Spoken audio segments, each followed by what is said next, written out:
So now we're gonna talk about detailing in the arm wave. So one of the major and one of the most important ways to add detailing in an arm wave is by including the fingers.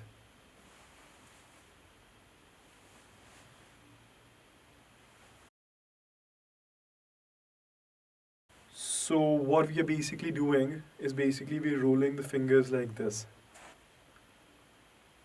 So you start with the pinky finger, you go to the thumb, and the arm waves goes here.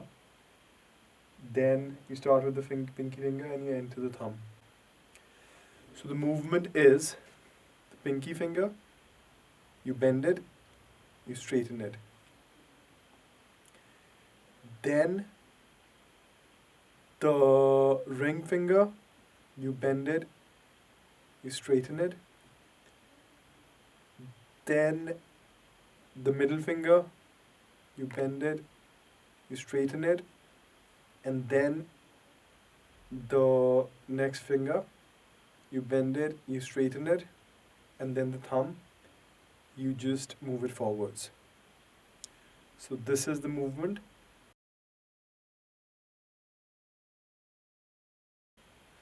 And when you are done with the thumb, you proceed with the arm wave as usual. You bend your wrist,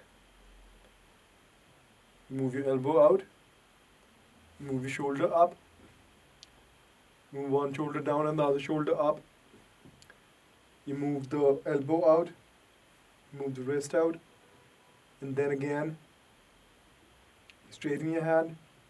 Same thing, bend your pinky finger, straighten it, bend your ring finger, straighten it, bend your middle finger, straighten it, bend the last finger, straighten it, thumb, and straighten it.